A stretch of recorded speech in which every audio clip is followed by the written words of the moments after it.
여러분은 중고교 시절에 몇 시에 등교를 하셨나요? 9시에 등교한 분은 아마 거의 없을 겁니다. 다들 아침 자율학습이니 이런저런 이유로 훨씬 이른 시각에 학교를 가죠. 그런데요, 경기도교육청이 빠르면 돌아오는 2학기부터 경기도 내 모든 초중고교에 대해서 9시 등교를 시행하겠다라고 했습니다. 뿐만 아니라 거의 대부분의 학교들에서 지금 체벌 대신 벌점제란 걸 시행하고 있는데 이 벌점제도 폐지하겠다고 합니다. 파격 행보로 연일 주목받고 있는 분, 경기도 이재정 교육감 직접 만나보죠. 이재정 교육감이 안녕하세요. 네, 안녕하세요. 예. 9시 등교, 이거는 그냥 바람이신 건가요? 아니면 진짜로 시행을 하시는 건가요? 전 진짜로 시행하고 싶습니다. 학생들이 너무 그걸 바라는 거죠. 학생들이? 자기들도 부모님 출근하는 시간에 자기들도 등교하고 싶다. 예. 간절한 얘기들이에요. 그런데 실제로 지금 이것은 학교의 교장이 정하도록 되어 있습니다. 예. 등교 시간. 근데 이제 일반적으로 보면 초등학교의 경우는 거의 8시 50분 내외에서 시작하고요. 맞아요. 중등학교는 8시 한 10분에서 20분 정도에 시작을 하고, 예. 고등학교는 8시 전후에서 시작을 하는데. 더 일찍 하는 데도 있어요, 고등학교는. 더 일찍. 네. 아침 자습. 예. 그렇죠. 예. 근데 실제로 이렇게 일찍 시작해서 실효성이 있느냐는 거죠. 별로 아이들만 어렵지, 실제로 이것이 학습에 무슨 도움이 크게 되는 것도 아니고, 아이들은 힘들고. 예. 그래서 저는 아이들이 충분히 자고, 아침밥도 부모님들과 함께 먹고, 그리고 학교에 나와서 제대로 9시부터 집중적으로 공부하면, 그게 더 오히려 효과적이다, 이런 생각입니다. 그런 생각. 맞습니다. 지금 이제 자는 아이 깨워서 아침밥도 못 먹이고 새벽에 보내려면 참 안쓰러웠는데 이거 정말 좋은 취지다라는 분들도 계시고요. 또 한편에서는 특히 맞벌이 학부모들 중에서는 아이 등교 시간이 어른들 출근 시간보다 늦어지면 아이를 집에 놓고 와야 되니까 더 걱정된다. 이런 분들도 계시더라고요. 근데 그런 학생들에 대해서는 별도로 저희가 학교에서 잘 지도할 수 있는 부분을 만들려고 합니다. 이런 도서관을 일찍 연다든가 그런 방법을 해서 학생이 스스로 뭔가 할 수 있도록 프로그램을 만들어주고 자율적으로 움직일 수 있는 걸 또 보장해야죠. 그 아이들을 위한 그러니까 방과 후 돌보미가 아니라 뭐라고 해야 되나? 그렇죠. 이거 수업 전 돌보미 이런 또 교실이 따로 있어야 되겠다. 맞습니다. 네. 그런 생각까지. 또 하나는요. 초중학교는 어찌어찌 해본다고 하지만 이게 정말 고등학교에서도 시행될 수 있을까? 한참 공부해야 하는 아이들인데 9시 등교가 이게 현실적으로 가능할 것이냐? 현실을 무시한 정책 아니냐? 실제로 고등학교 선생님들이나 고등학교 교장 선생님들 경우도 난색을 펴는 분들이 있어요. 예. 그래서 이분들 생각은 8시 한 반 정도에는 시작했으면 좋겠다. 그래서 제가 그랬어요. 30분 일찍 시작하나 늦게 시작하나 그것이 그렇게 큰 차이가 있는 것은 아니고 오히려 공부한다는 것도 책상머리에 오래 앉아있다고 공부 잘 되는 것도 아니고 오히려 효과적으로 한다면 자기가 하고 싶도록 하고 좀 집중적으로 할 수 있도록 하는 게 중요하지 않겠느냐 이런 얘기죠. 그렇군요. 근데 이게 고등학교 경우는요 평준화가 되기 때문에 통학거리도 멀어요. 그렇죠. 그래서 30분 일찍 시작한다고 하면 이것이 단순히 30분이 아니고 한 1시간 정도 더 일찍 서두르지 않으면 안 되는 거죠. 경기도 학생들만 9시 등교하다가 경기도 학생들만 성적 떨어지는 거 아니냐 이런 생각하시는 분들도 계실지 모르겠어요. 저는 자신 있게 말씀드리면 성적이 올라갈 겁니다. 올라갈 거라고요? 네. 오히려 능률이 오르니까? 그렇죠. 저는 제가 생각하는 것은 공부 얼마나 지겨워요. 하기 싫잖아요, 다.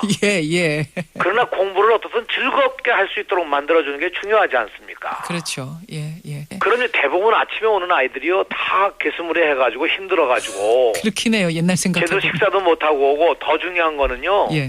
이것이, 가정에서 식구들끼리 같이 모일 수 있는 기회라는 게 아침밖에 없어요. 요즘은 그렇죠. 가정을 살리는 것도 상당히 중요한 의미가 있다고 생각해요. 어떻게 보면 아이들에게 아침이 있는 삶을 주고 싶다 이런 말씀이시네요. 그럼요. 아침이 아주 좋은 표현이십니다. 네. 그렇게 해서 9시 등교 반드시 실현하고 싶다라는 게 한 가지 이제 정책이시고 또 하나 파격적인 정책이 벌점제 폐지입니다. 사실 체벌 대신에 이제 아이들에게 벌점을 주는 형식으로 벌점제를 지금 도입한 학교들이 많은데 이거를 폐지하자는 말씀이세요? 체벌 대신에 벌점을 준다고 하는데 벌점을 줄 때 상당히 공정하게 주기가 상당히 힘들어요. 대개 벌 주면 나는 억울해 이러잖아요. 다 억울해하죠. 억울한 아이들은. 학생의 경우에는 왜 쟤는 안 주고 나는 왜 이렇게 줘? 그러면 이 자체가 선생님이 그렇게 공정하게 준다는 게 그렇게 쉬운 일이 아니거든요. 선생님의 개인적인 감정이 뭐 들어간 거 아니냐고 아이들이 오해할 수도 있고 실제로 들어갈 그렇죠. 수도 있고. 이게 막 그냥 그 서로 간의 갈등의 원인이 되고 선생님을 불신하게 되고 이런 어려움도 오고. 예. 사실 선생님이 벌점 주는 것 자체가 상당히 부담스러운 거 아니겠습니까? 그렇군요. 그러니까 언제나 똑같이 하기도 어려운 거고. 예. 저는 그래서 이거를 차라리 그러지 말고 벌점제로 해서 하는 것보다 예. 오히려 학생을 더 칭찬해 줄 수 있는 방법을 구하면 교육적으로 좋지 않겠느냐. 그렇게 이제 얘기를 하는 거죠.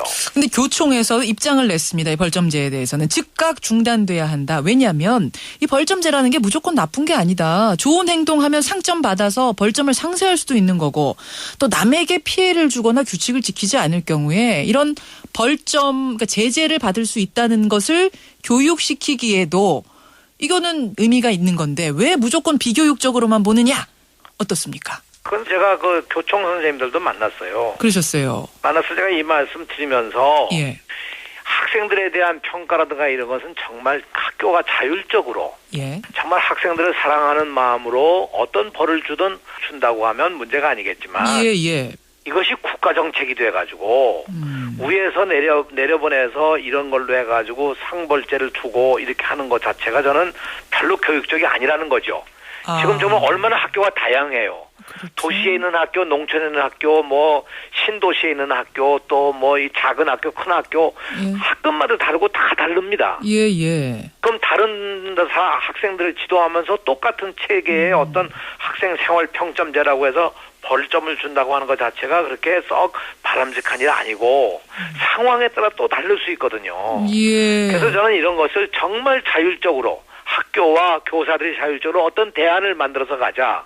그랬더니 이제 선생님들 얘기가 그러면 지금 체벌도 안 하고 이것도 안 주고 그러면 어떻게 해야 될지. 그러니까요. 바로 그 지점인데요. 아니 체벌도 안 된다고 벌점도 안 된다고 그러면은 마땅히 야단을 쳐야 할 아이가 있을 땐 어떻게 하느냐. 자, 좋은 질문입니다. 예. 근데 우리가 너무 익숙해진 게요. 상부에서 지침 내리고 통제하고 이렇게 하는 것에 너무 익숙해 있는 겁니다. 어허. 그러니까 교육부나 교육청에서 내리는 지시대로 하면 아무 문제가 없잖아요. 그렇죠. 그러나 선생님 알아서 하세요. 이러면 더 힘든 거죠, 사실은. 그러나 선생님이 학생과 만나는 교실에서 이것을 어떻게 합리적으로 해나가느냐. 그 벌 주는 건 그 아이만에 주는 게 아니고 그 교실에 있는 전체에게 하나의 교육적 의미가 담겨야 되지 않겠습니까? 그래서 저는 이 문제를 정말 학생들과 어떤 협약을 해서 그 교실에서 야 우리가 이 잘못한 아이가 있으면 우리가 서로 이렇게 해서 뭔가 좀 잘못한 걸 깨달을 수 있도록 뭔가 벌을 주자. 어떤 방법으로 벌을 주느냐? 뭐 심부름하는 벌도 있을 것이고 교실 청소하는 벌도 있고 그렇지 않겠습니까? 그것도 교육적으로 좀 찾아보자. 소통해가면서. 그렇죠. 교실에서 학생들과 함께 협의하면서 찾아보면 전 좋은 길이 있다고 생각해요. 예, 굉장히 이상적인 말씀이시긴 한데 정말로 선생님하고 학생들하고 소통해가면서 벌 주는 방법을 찾을 수 있을까요? 저는 이것이 오히려 교육학 쪽에서 보면요. 벌보다는 칭찬을 하는 거죠. 칭찬할 게 없으면 칭찬할 걸 찾아서라도 칭찬해 주라는 거거든요. 저는 한 번 벌 주는 것보다 한 번 칭찬해 주는 게 훨씬 더 학생을 변화시킬 수 있다고 생각해요. 그 길이 좀 어렵고 시간이 걸리더라도 그쪽을 향해서 가는 것이 맞지 않겠느냐 이런 주장이시죠. 그렇습니다. 네. 알겠습니다. 여러분 생각은 어떠신가요? 우리 청취자 여러분들 생각도 궁금한데요. 이재정 경기도 교육감 지금 만나고 있습니다. 벌점제도 그렇고 9시 등교 문제도 그렇고 이거 다 학생들 건의받아서 지금 실현시키시는 거라면서요? 네, 그렇습니다. 예, 혹시 학생들 건의 가운데 야간 자율학습, 일명 야자라고 불리는 그것. 그건 어떻게 생각하세요? 지금 9시 등교 얘기가 나왔으니까 말입니다만. 전 야자도 사실은 없앴으면 좋겠다고 생각을 합니다.